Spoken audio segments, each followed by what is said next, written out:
Welcome to some new r/malicious compliance stories, where people comply to the letter but not the spirit of a request. I hope you had a great day. Thanks for all the likes and comments on the last video. If you would like to support this channel, please hit the like button and consider subscribing if you enjoy the content. And now, let's start with the first story. It's called Same Expectations.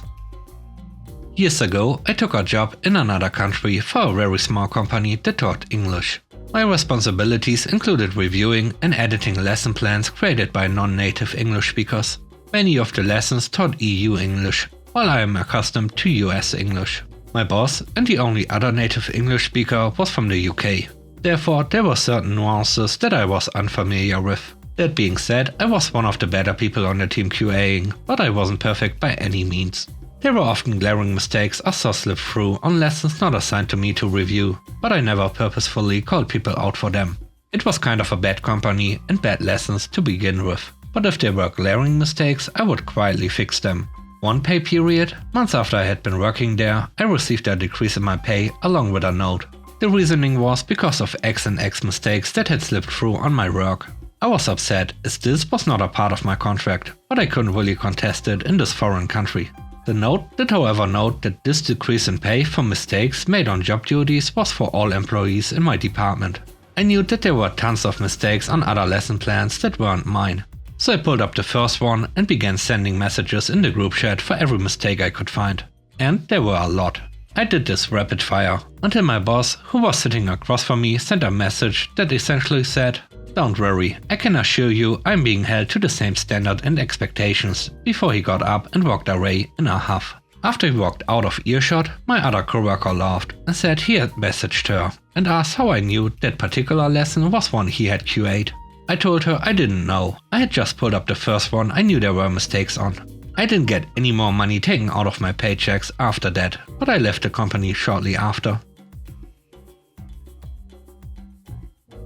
The next story is called School Dress Code.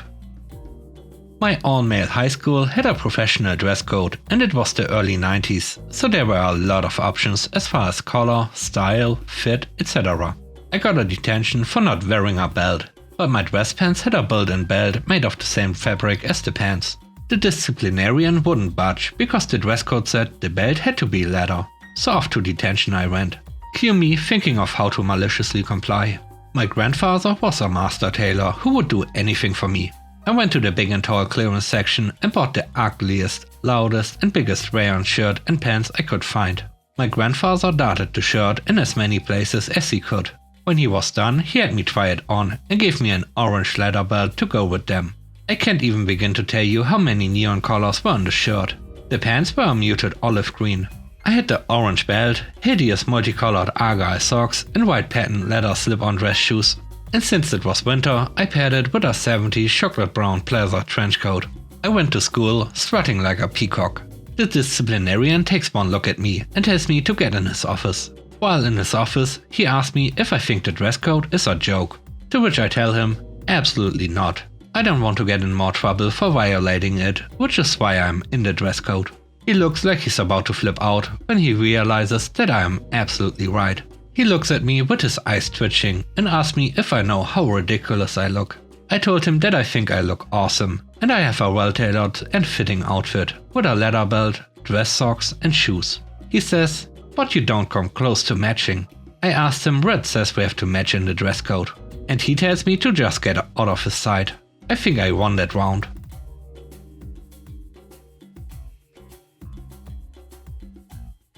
The third story is called Ignore the Manager. I work for a large grocery chain. Recently, they have been cutting hours to meet budgets, but expect us to figure out how to get the same amount of work done in less time. The main issue with how they cut hours is that they don't take into account the delivery schedules. On Fridays, I cover the dairy department. Normally an 8-hour shift, because we get a delivery and it can come in at any point within a 4-hour window. Some days it's in right when I start, but most days not until after my lunch. In an attempt to save hours, they have been cutting my shift in half, but the morning half, and so I've been staying over with permission from the dairy manager to get the work done. A few weeks ago, a lower level manager got mad at me for staying late and ignoring her changes to the schedule. I was fed up at this point, as I went from 35 to 38 hours a week to 28. So I said okay and planned to work whatever the schedule said the next week. I made sure to tell the dairy manager I would only work my scheduled hours and got his okay. The Friday came and I was scheduled for 4 hours. I came in and worked my 4 hours. The delivery came in and I placed it in the cooler. I had 30 minutes to put out what I could. I left 4 pallets of goods for the Saturday guy and walked out right on time. The next day I came in to find the Saturday guy in a complete panic because he never has that much work to do. He is very lazy. I knew I had an easy day in my other department, so I let them know I was gonna help in dairy. I then walked into the manager's office and offered to help in the dairy, and he was elated. Apparently they had no one to put eggs and milk on the shelf the day before and had one out. And the Saturday guy was so behind. I got a pat on the back for my go-getter attitude. Later, the assistant manager asked me about leaving early, and I explained what happened with the other manager.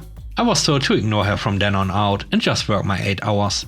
I was very glad to comply with that, and since then, my hours have increased every week.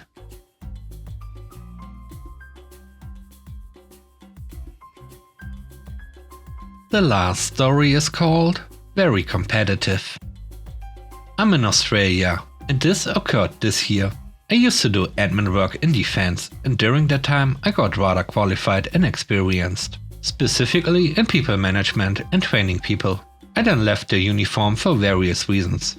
I got a new job and intentionally got a position way below my capabilities so I could focus on myself while still working. It was a hotline for a government assistance program. This position was good for about 4 years. Over that time, I started using some of my skills more and built up my confidence again. I also was acting in higher positions almost the entire time. After all the lockdowns finally finished, there was a permanent spot in a higher position available. By this time, I was the longest serving person remaining on the team, and I was the most qualified. I knew they planned on getting the incumbent to do 2 roles, both of which I knew thoroughly. Went through the interview process, answered all the questions, explained how I could do the role immediately without training, etc. Had to wait a few weeks to find out the results since it's still government, and they don't do these things super fast. Then I got told that I was found not suitable. I was floored. I asked for an explanation, and all I was told was, it was a very competitive round. When I asked what I could have done to be more competitive, I got the same answer. To make things worse, they asked me to train the guy who got the role. Immediately, I brought up the duty statement which had the list of tasks for my role. I also got out the public service level expectations and highlighted the appropriate bits for my level.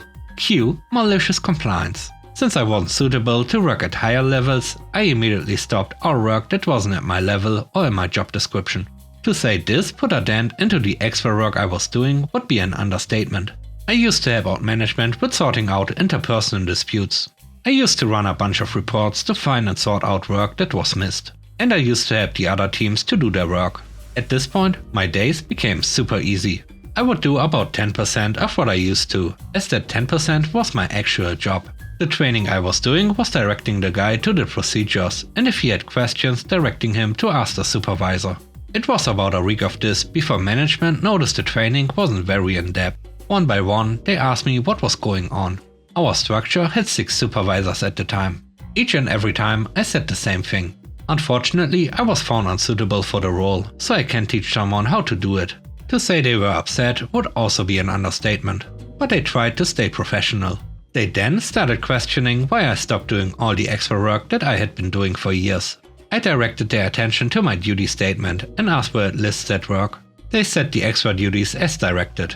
I then asked how that aligns with the level expectations, which are surprisingly clear and helpful. At this point, most stopped trying. During all this sudden free time, I had started to search for a new job. It only took 2 weeks to go for interviews, be found suitable, and get a new job. Apparently, I'm incredibly competitive at this level. Who knew? The new job is significantly easier, at the level I was unsuitable for, and gives me much more money than they were offering. Additionally, I have kept in touch with some people there. The management is floundering as interpersonal problems are cropping up. The team can't keep up with the workload, and at least 3 more people have gotten new jobs with at least 2 more looking for other employment. This leaves 1 person left in the hotline team that will know what they are doing. It's a shame really, because I liked that program and probably would have stayed for a long time. And with that, we end today's video. Let me know what you think about the stories. On a scale of 1 to 10, how would you rate the stories and today's video? I hope you enjoyed the video. If you like what I do and want to support me, please subscribe and hit the like button. I hope you have a great day. Stay safe. Bye bye.